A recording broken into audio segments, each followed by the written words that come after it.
오늘 휴일 어린이날 이 좋은 시간에도 주님 전전에 오르신 우리 성도 여러분들께 특별한 은혜와 사랑이 넘치시기를 축복합니다.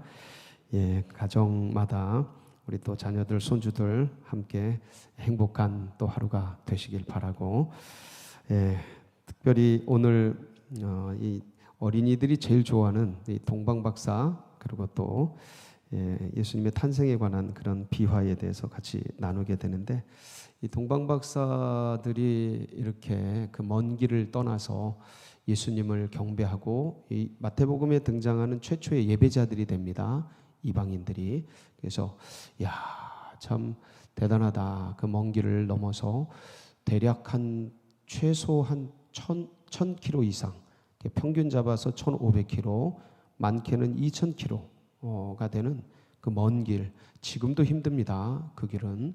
근데 이걸 걸어서 이렇게 예배하러 온 이들의 열정을 보는 반면, 그게 이제 끄트머리에 있죠. 처음에 제가 그래서 일부러 11절까지 어제 수요 예배 때 이 말씀 본 건데, 그걸 맞물려서 뒤에 말씀을 잡았습니다. 그러니까 헤롯의 이거는 만행을 넘어서 학살, 그래서 집단 학살, 마치 지금 러시아에서 우크라이나에서 일어나는 그 민간인 집단 학살을 이제 하게 되는데, 이게 어떻게 같은 하늘 밑에서 같은 하나님을 섬기면서 어째 이런 일이 일어날까? 분명히 유대인의 왕이고 메시아라고 알려주었건만 어떻게 이런 일이 일어날까? 근데 지금도 이런 일이 일어난다는 거예요. 교회를 핍박하고 성도들을 박해하고 하나님을 믿는 것들을 우매 몽매한 그런 일들로 치부하는 이 만행이 지금도 여전히 일어나고 있는데 왜 이런가? 이런 거에 대해서 우리가 오늘 잠깐 짧은 시간이지만 보면서 같이 나누면서 우리들은 동방박사가 쫓았던 그 별 가슴에 품고, 이 품은 가슴에 있는 빛나는 별을 항상 의지하면서 또 달려갈 길을 달려가는 놀라운 복된 시간 되시길 축복합니다. 우리가 성탄절에만 보던 말씀인데 거의, 근데 그때 되면은 우리에게 이렇게 전에는 이제 카드 같은 것도 많이 쓰고 교회에서 그랬는데, 그때 이미지가 있습니다. 이 동방박사 하면 떠오르는 이미지, 그렇죠? 그래서 한번 제가 사진을 준비를 해봤는데, 이쁘죠? 아유, 가슴이 따뜻해집니다. 별, 빛나는 별, 이렇게 마국간에서 이렇게 딱 구유에 놓인 아기를 찾아서, 동방박사 몇 사람? 3사람 아닙니다. 거기는 몇 명인지 표시가 안 돼 있어요. 근데 그냥 우리는 복수니까, 복수고 황금과 유황과 몰약을 드렸으니까 몇 사람이다? 3사람이다. 이렇게 생각을 하는 것인데, 그리고 이제 전승들, 전통들이 3사람이라고 하는데 명확하게 나와 있지 않습니다. 근데 일단 우리 3사람으로 그냥 받아들이고, 그리고 자 이제 갑니다. 출발합니다. 그래서 잘 보세요. 요 분들은 뭐 같습니까? 요 분들은 동방박사 같습니까? 아니면 목자들 같습니까? 자, 그러면 목자들이 찾아와서 구유에 있는 짐승들도 있죠. 아기 예수께 이렇게 딱 보는 요 장면, 경배했다고 나와 있지 않습니다. 목자들은 보고 기이 여기고 신비하게 여기죠. 근데 그러니까 이들은 천사가 말해준 걸 확인하러 온 거죠. 그리고 전달해 줍니다. 천사가 얘기한 거, 하늘엔 영광, 땅에는 평화의 그 놀라운 합창, 멋있는 것들, 그것들 전달을 해주고 마리아는 그걸 가슴에 새기죠. 요 장면은 맞습니다. 그렇죠? 한번 넘어갑니다. 자, 그런데 지금 이분들은 누굽니까? 동방박사들이에요. 그 동방박사들이 구유에 놓여 있는 아기 예수를, 이제 이건 경배예요. 이건 경배 맞습니다. 예배드리러 왔으니까 진짜 그 수천 킬로 넘어서. 근데 이 장면은 어떻습니까? 맞아요, 틀려요? 바로 요 장면이 요거예요. 그러니까 우리가 들었던 어릴 때부터 또 이렇게 오래도록 봤던 비즈니스와 상술과 내지는 이게 본문을 확인을 덜하고 전해졌던 그런 말씀들에 의해서 앞에 있는 장면, 자 넘어가 볼까요? 앞에 있는 장면, 이거는 맞는데, 자 넘어가 볼까요? 이것도 맞다는 생각이 든 거예요. 이건 틀립니다. 예, 틀려요. 예, 왜냐하면 자 이제 좀 더 볼게요. 이게 왜 틀리냐면 같은 게 아니에요. 이 목자들이 아기 예수께 와서 마리아와 요셉을 보고 아기 예수를 보는 거는 맞아요. 근데 이 동방박사가 이 지금 우리 안에 있는 예수께 경배하는 건 틀립니다. 이건 이미지 왜곡이에요. 이미지 왜곡입니다. 이건 벌써 한참 지나서 1년이나 2년 지난 다음에 찾아옵니다. 이 1년이나 2년 지난 뒤에 이렇게 우리 간에 있지 않죠. 집에 있습니다. 오늘 말씀 첫 절에 보면 집에 계셔요. 집에 계시는 마리아와 이 아기께 와서 아기께 경배해요. 저희 마리아에게 경배하지 않습니다. 아기께 경배해요. 왜냐하면 아기가 별이니까. 이해가 되시죠? 아기가 샛별이지 마리아가 샛별이 아니에요. 그래서 이분들 신분 굉장히 높습니다. 마리아가 이분들한테 경배해야 돼요. 거꾸로. 이해가 되시죠? 그래서 이 장면은 틀려요. 그래 넘어가면 이거는 이제 목자들이잖아요. 그렇죠? 이건 목자들이에요. 이건 맞아요, 틀려요? 맞습니다. 맞아요. 자 넘어갑니다. 자 이거는 누구예요? 동방박사예요. 이게 애기들한테 이거 가리킵니다. 지금도 뭐 포털 같은 거 그냥 찾아서 열면 이런 게 많이 나와요. 야 이렇게까지 제가 해야 되나 하는 이 생각을 했는데 그게 아니고 말씀에 충실해야 된다. 이게 왜곡이 되기 시작하면 하나하나 작은 것이 쌓여서 전혀 딴 세계로 간다. 주님이 말씀하시려는 거에 말씀대로 가는 게 아니고 세상에서 만든 그리고 말씀에 기반해서 만들어진 그런 게 아니고 비즈니스 차원에서 아니면 다른 사고를 갖고 말씀의 사고, 주님의 사고가 아니고 다른 뜻을 갖고 했던 만들어낸 이미지에 우리도 모르게 휩쓸려 가서 그 세상 신이 끌어가는 그런데 잘못하면 이렇게 끌려갈 수 있어서 이런 거 하나하나 좀 정확하게 짚어가자 하는 그런 생각에서 오늘 이 본문이 나왔길래 제가 준비를 한 거니까 따라와 보시기 바랍니다.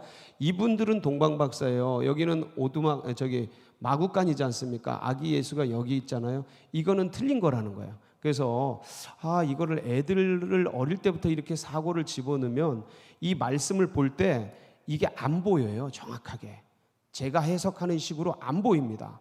절대로 안 보여요. 그동안 저도 이 말씀을 이게 주님께서 말씀을 연구하도록 이렇게 몰아넣으셔서 이걸 보고 또 보고 보면서 분별이 된 거지 저도 이렇게 알고 있었어요. 이거를 비판을 못해요. 이 뭐가 잘못됐는지를. 그걸 못해요. 근데 알고 나니까 이거는 더 이상 안 된다 이렇게는. 그래서 넘어가면 자 이건 영화에서 나온 거예요. 그러니까 뭐 굉장히 많아요. 만화, 웹툰, 영화 되게 많은데 자 이거는 누구십니까? 동방박사. 맞아요, 틀려요? 틀린 거예요. 왜냐하면 여기 돌도 있고 바위도 있고 그렇죠? 여기 어디예요? 동굴 아니죠. 이거는 우리간이죠. 우리간. 그래서 아기 예수가 여기 있고 이건 틀린 장면입니다. 자 그럼 한번 보겠습니다. 말씀으로 이게 어떻게 된 건지. 자 예수님께서 마리아와 요셉이 그 호정령이 내려져서 이제 고향으로 돌아갑니다. 원래는 저 북쪽 지방 갈릴리 나사렛에서 살았습니다. 근데 이들이 원 고향이 어디냐면 지금 사는 데는 나사렛이에요. 갈릴리 나사렛인데 원 고향이 어디냐면 베들레헴이에요. 이 요셉이 다윗 가문이거든요. 그 혈통 봤죠? 다윗 가문인데 다윗 가문이 베들레헴이 다윗이 살았어요. 베들레헴에. 그래서 이제 호정령이 내려져서 누가복음 2장 3절 4절에 보면 다윗이 이제 고향으로 찾아갑니다. 한번 보실까요? 모든 사람이 호적하러 각각 어디로 가요? 고향으로 가는데 자 요셉도 다윗의 집 족속이죠. 우리 봤죠? 우리 그 족보 봤죠? 아브라함이 다윗 이삭을 낳고 쭉 갈릴리 나사렛 동네에서, 원래 지금 살던 데가 갈릴리 나사렛 동네인데 어디로 가냐면 베들레헴이라 하는, 어디로 가요? 다윗의 동네. 왜 예수님이 베들레헴에서 나셨어요? 네, 요거예요. 다윗이 베들레헴 출신이에요. 그래서 두 번째 다윗, 제2의 다윗인 예수님도 어디서 난 거예요? 베들레헴에서 나신 거예요. 네. 그래서 호정령이 난 거예요. 왜냐하면 지금 저 북쪽에 갈릴리 나사렛에 요셉이 살고 있으니까 베들레헴으로 보내기 위해서 황제, 로마 황제를 호정령하게 한 거예요. 이게 역사가 이렇게 보이셔야 됩니다. 놀랍지 않아요? 예. 자, 그래서 이렇게 됐는데, 이제 다윗의 동네로 와서 이제 아기를 잉태하고 있었기 때문에, 마리아가 잉태하고 있었는데 이 베들레헴에 왔을 때 출산을 하게 돼요. 그래서 첫 아들을 낳아, 7절이죠. 누가복음 7절. 첫 아들을 낳아 어디에 싸서요? 강보에 싸서 구유에 뉘었으니 이는 어디가 없어요? 집이 없어요. 집. 여간에 있을 데가 없어서 저 동굴 같은데, 마구간 동굴, 저기 가보면, 예루살렘, 베들레헴 이런 데 가보면 동굴 같은 데예요. 이제 거기다가 거기서 이제 아기를 낳게 되죠. 이때 이제 그 밖에서, 들에서는 그 천사들이 막 그냥 하늘의 영광 땅의 평화 그러면서 목자들에게 이 기쁜 소식을 알려줍니다. 그래서 이 기쁜 소식을 듣고 목자들이 강보에 쌓여 구유에 누워 있는 베들레헴에 그 아기를 찾아와요. 그게 이제 15절 16절이에요. 2장 15절 16절. 그래서 보면 천사들이 떠나 하늘로 올라가니 목자가 서로 말하되 이제 어디로 가서? 베들레헴으로 가서 주께서 우리에게 알리신 바 이루어진 일을 보자 하고 찾아와서 확인을 하게 됩니다. 그게 아까 그 사진 장면이에요.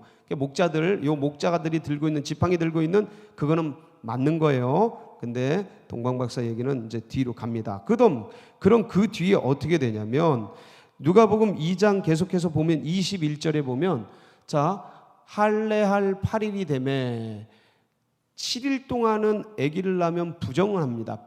그 산열 때문에. 그래서 할례를 언제 하냐면 7일 지난 다음 날, 며칠째? 8일째. 이게 의학적으로도 증명이 된 거예요.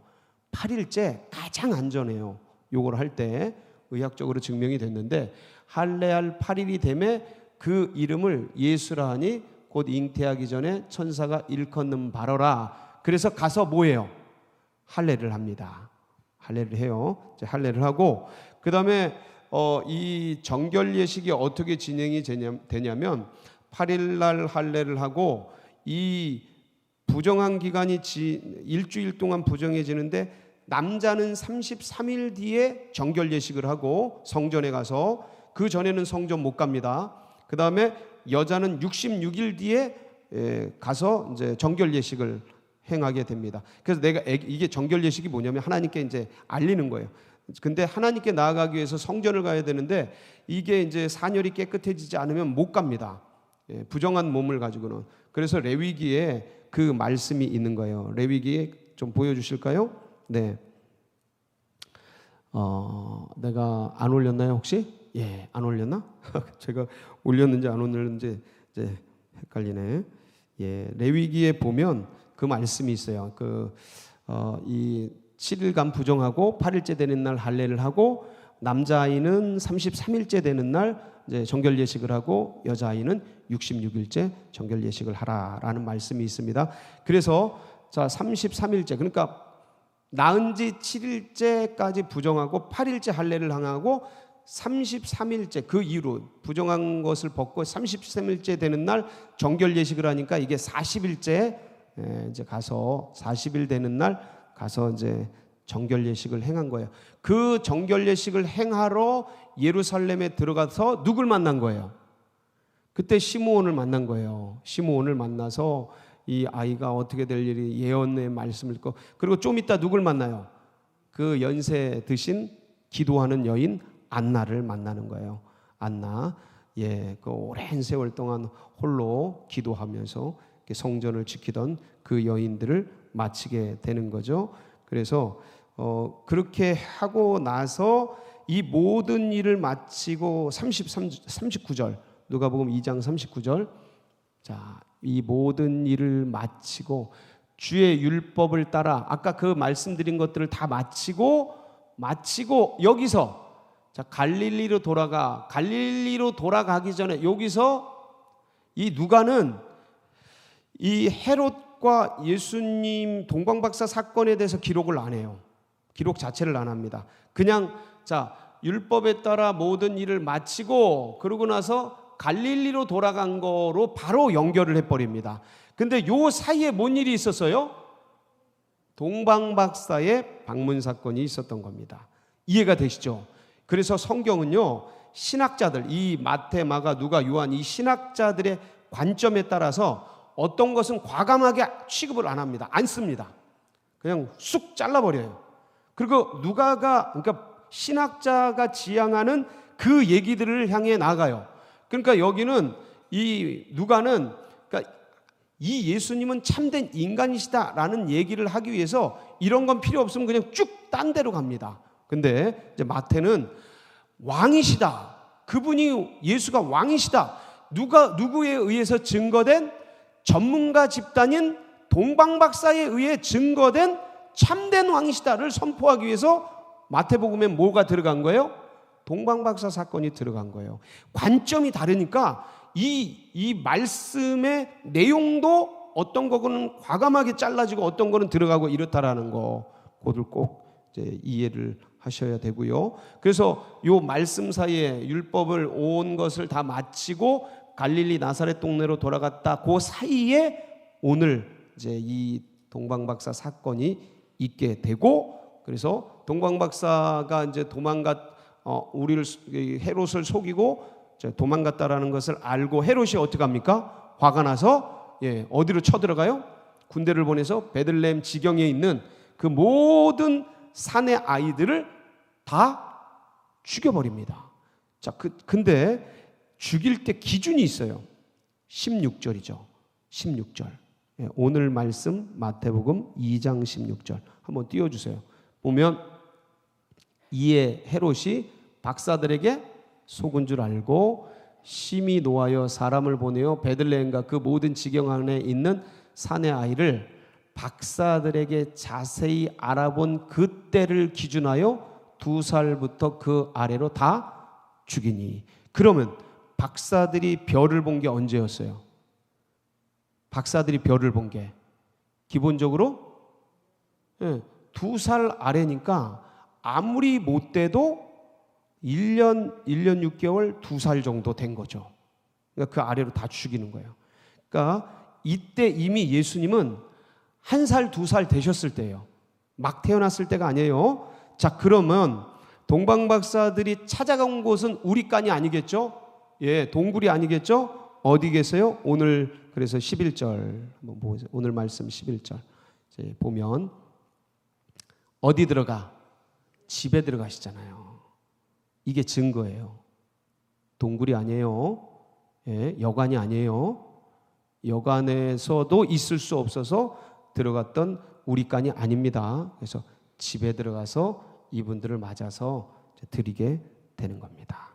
자, 요거는 제가 오늘 이렇게 특별히 같이 나눴고, 그렇다면 제가 질문을 하나 드리겠습니다. 헤롯은 왜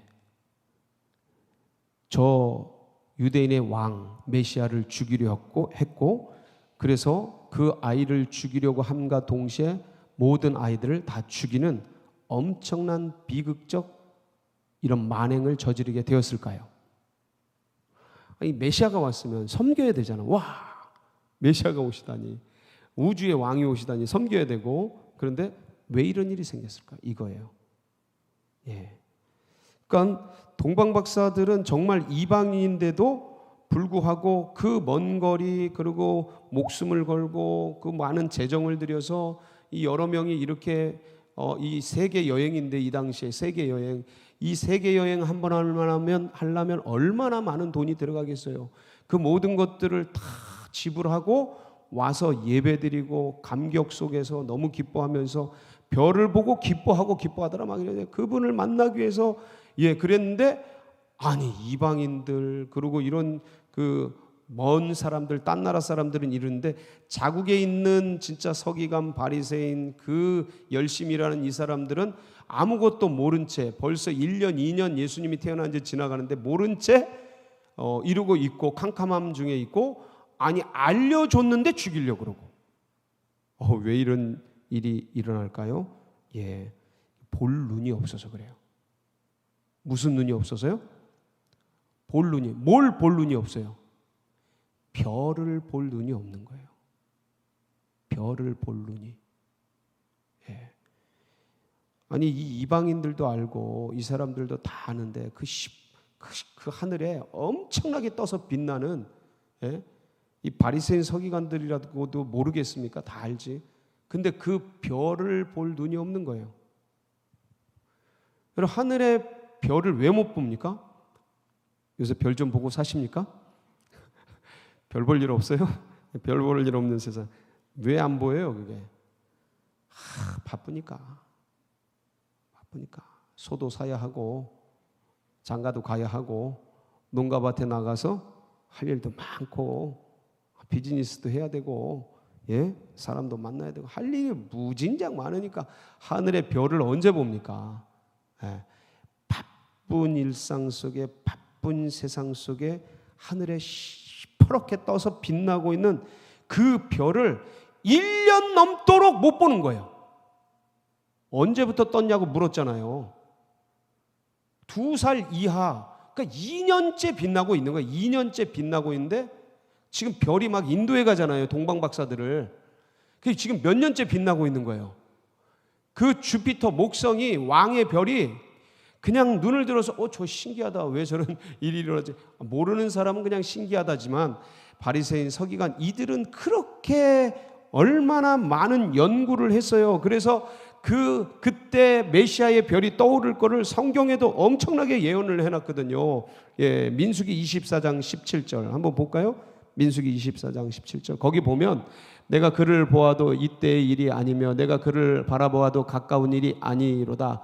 한 별이 야곱에게서 나오며 한 규가 이스라엘에게서 일어나서 모압을 이쪽에서 저쪽까지 쳐서 무찌르고 또 셋의 자식들을 다 멸하리로다. 저기 보면 한 별이 어디서 나오고요? 야곱에게서 나오고, 저게 메시아의 별이에요. 다윗의 별. 저게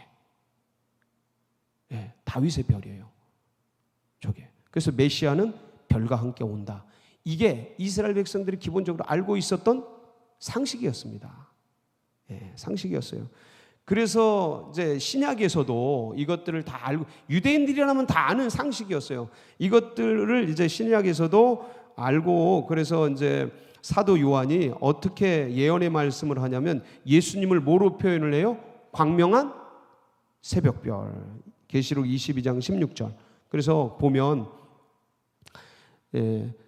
나 예수는 교회들을 위하여 내 사자를 보내어 이것들을 너희에게 증언하게 하였노라. 나는 다윗의 뿌리요 자손이니 곧 광명한 새벽별이라. 이게 다윗의 별이에요. 국가 거기에 또 이게 다윗의 별이 있잖아요. 이스라엘 국기잖아요, 국기. 이게 다 의미가 있습니다. 근데 이게 상식이고 보통 사람들이 알고 있었던 건데, 성경을 연구하는 바리새인 서기관들이 수두룩 빽빽한 그 왕가에서 헤롯 왕이 이거를 모를 리가 없고, 그 이스라엘 종교 지도자들이 모를 리가 없는데 안 보이더라. 그렇게 몇 년 동안 빛나고 있는데 왜 그러냐? 수건이 가려져서 그래요. 수건이. 이 세상의 재리의 염려, 분주한 일상에, 그리고 이 종교적 율법주의의 수건. 그래서 고린도후서 3장 14절로 15절 한번 볼게요. 거기 보면 이 말씀이 나와요. 그러나 그들의 마음이 완고하여. 왜요? 완고해서. 들으려 하지 않아. 그냥 자기 고집만 부려. 그게 완고해. 유대인들이 그랬단 말이에요. 오늘까지도 구약을 읽을 때, 구약 성경이 이때 전체 성경이었죠. 성경을 읽을 때 그 수건이 벗겨지지 아니하고 있으니 그 수건은 어디서 벗겨져요? 그리스도 안에서 없어질 것이다. 저거 사도 바울이 벗겨지잖아요. 저 수건, 저 율법 수건. 예? 그 분주한 수건. 자, 그래서 오늘까지 모세의 글을 읽을 때 수건이 그 마음에 덮였도다. 이 바울의 그때까지 지금도 저 수건이 벗겨지지 않은 거예요.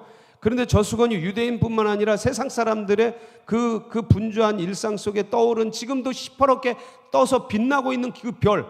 교회 밤마다 밤에 나가봐. 하늘의 별뿐만 아니라 그냥 온 세상의 뻘건 빛이 그냥 십자가로 별들이 찬란하게 빛나고 있는데 그 별을 지금도 못 봐요.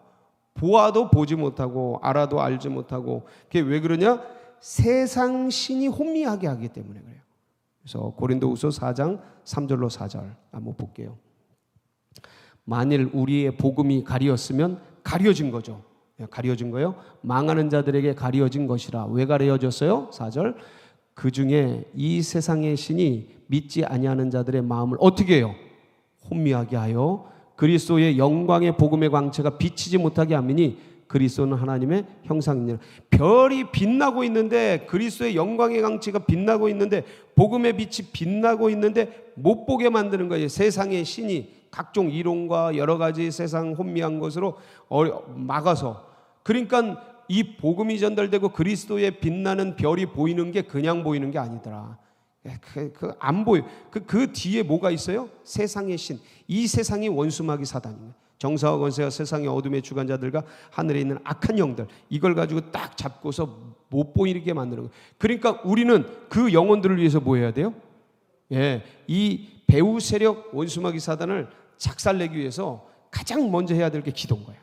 그들의 영이 벗겨지도록. 이게 그 말과 혀로 안 돼요. 말과 혀로 하면 싸워.